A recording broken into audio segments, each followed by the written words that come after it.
take a good look at this pristine, untouched high desert, where today we're going to start a brand new city in Cities Skylines 2. The first thing we need to do is work on our road layout. Luckily, this map had all the tiles unlocked and we're using mods, so it shouldn't be too difficult. To begin, I'm making an area with two grids that meet together, one at 15 units by 15 units and the other at 12 by 12, being as precise as possible to avoid any broken zoning because this is going to be the central core of our new town. I am getting a little creative with the way I meet these two competing grids together, as you'll see this quite often in cities across the world, but especially in the Western Hemisphere. But I'm getting way ahead of myself. You're probably wondering what we're trying to create here. This new series is set in an undisclosed location in the deserts of North America. We're going to build a nicely detailed, modded city in an arid climate that'll over time grow into a sprawling desert metropolis. Welcome to the city of Gila.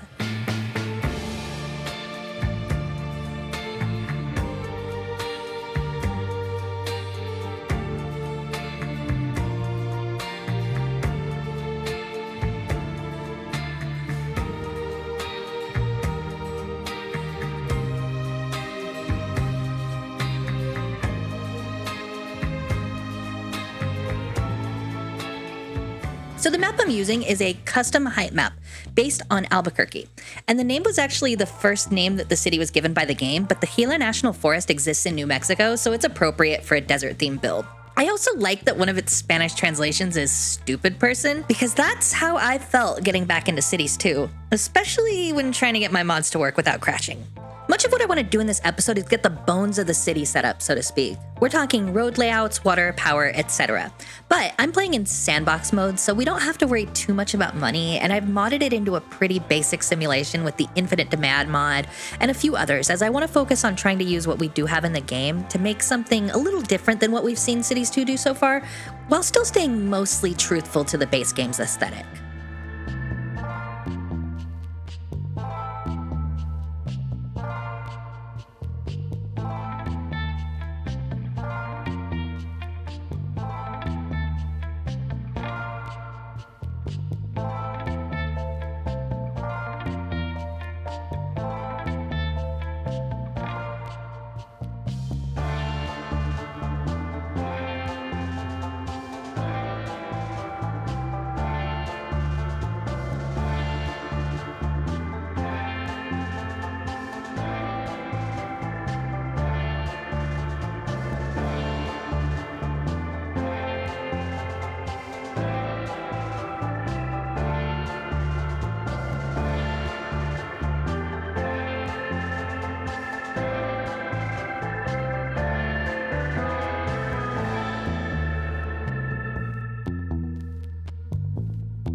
In preparation for development, I've removed many of the trees that line the river and got started on the zoning. For residential, my main choice for much of the housing is the European waterfront zones, which were originally part of the ill-fated Beach Properties asset pack that's now included in the base game. I find that these have an almost Latin American flavor to them, which feels very appropriate for a desert setting, as I'm going for a mix of US Southwest and Northern Mexico in the style of the city. Although I've got the Find It mod and can hand place these, I still find the UI a little clunky, so I'm just zoning and playing whack-a-mole to make things look good.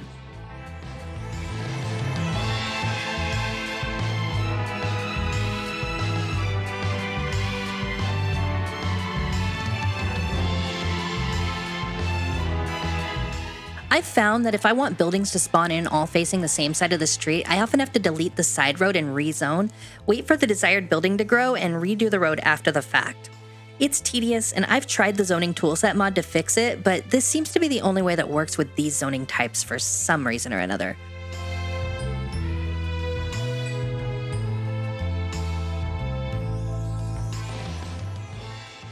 A huge part of the central core of the city is going to be these mixed-use commercial residential row houses, which are a custom asset that I downloaded off of PDX mods. They're just vanilla row houses modded to be mixed use and given storefronts on the bottom, but they spawn much cleaner and much better than vanilla row houses, as they naturally handle quarter lots a lot better. They're a great alternative to the basic commercial options we have right now, which are only suburban sprawl type businesses and high-density buildings.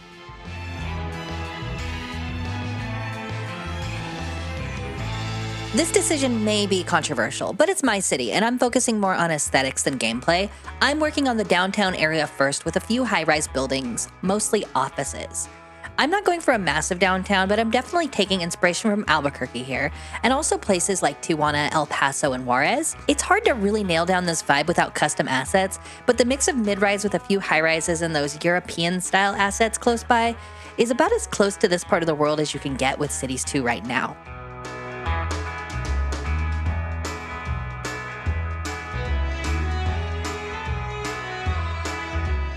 Of course, downtowns in North America are going to have a lot of parking. And with our new detail options through mods, we can spruce up this parking lot quite a bit. Make it feel a little more worn and used with decals. And now that with mods we can access fences, again, the European beach property assets have some cool fences that do feel right at home in a place like New Mexico.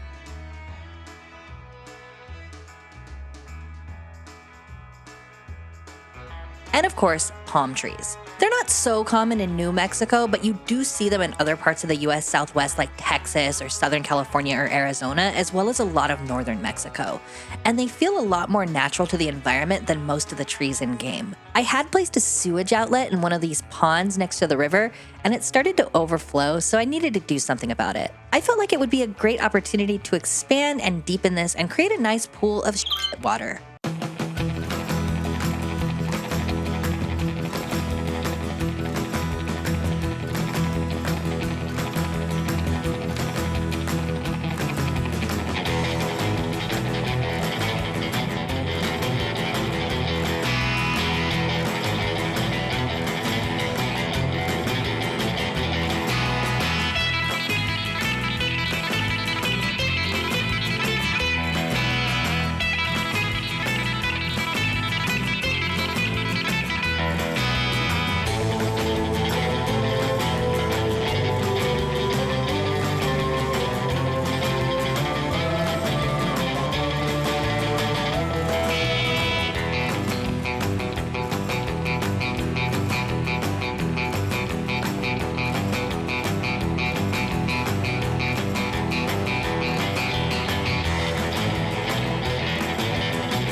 I often don't know why I make the choices I do, but who else are you going to see put a giant shithole in the center of their city?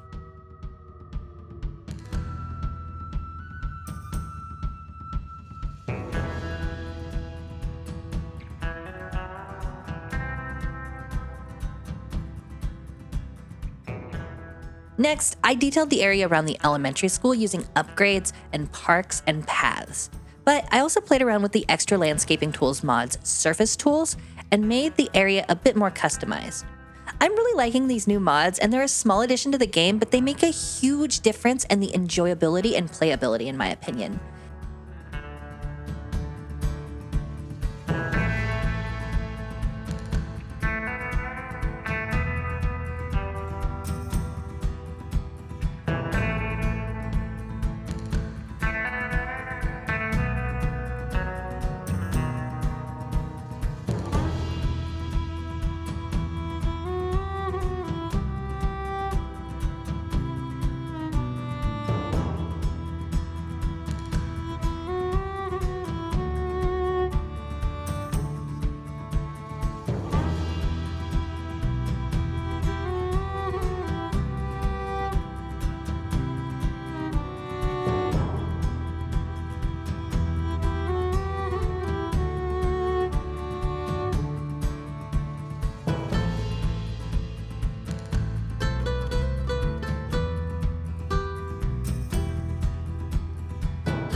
I kept going to fill out the rest of the empty blocks around town.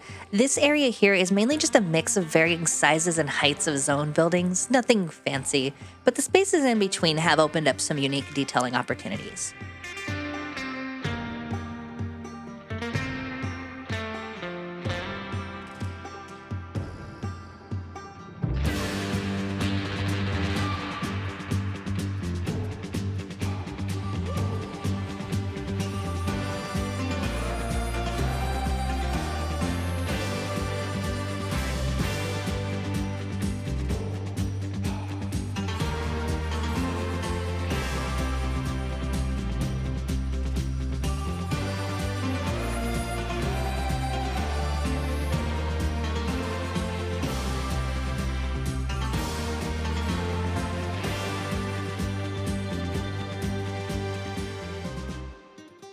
Behind these buildings in the alley, we could create yet another parking lot, but with a very, very special twist.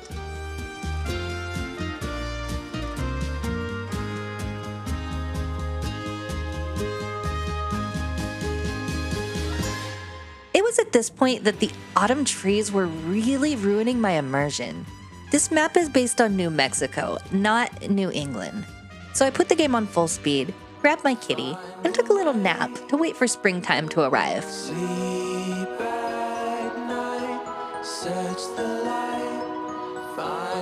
When I woke up 2 hours later, it was winter. A cold, snowy winter in the middle of the desert. Snow-covered palms and all.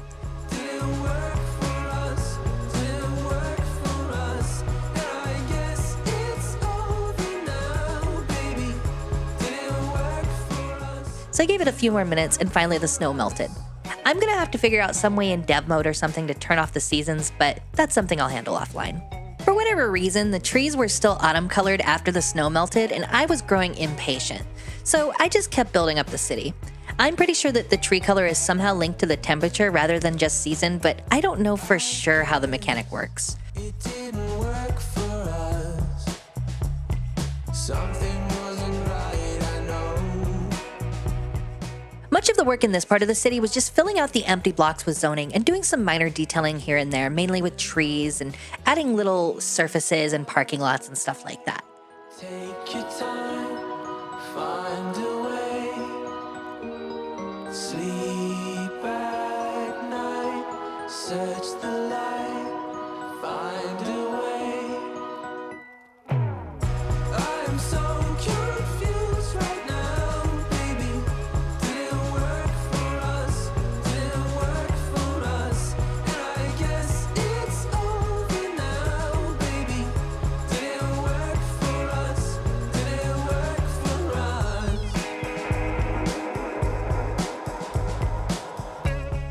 Some areas the zoning gave me a bit of hassle, and I did what I could to work around the game's quirks.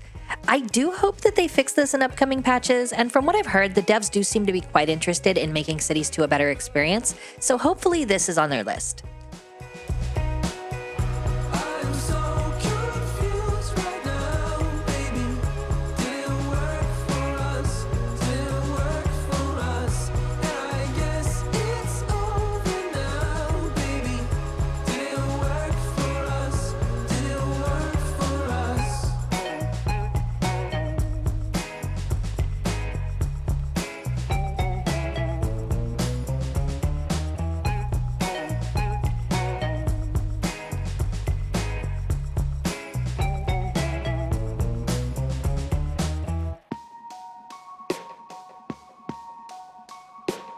As we expand the city, I do actually plan on integrating more of the landmarks and unique buildings to create some really special places just around the downtown and around the city as a whole. But right now, I just wanted to get the basic layout set up. Days we never got to live, they are so real to me. I guess we must have fooled time when we. I have been doing streaming, mostly of Cities 1 and a few other games over on Twitch, and I'll probably do Cities 2 as well at some point. So if you're interested, give me a follow over there. Otherwise, thank you so much for taking the time to spend a little bit of your day with me so we can build this cute little city. I've got a lot in store for the next episode, so if you want to see more, don't forget to like and subscribe. Lost here. It makes makes existence itself a little hard to believe.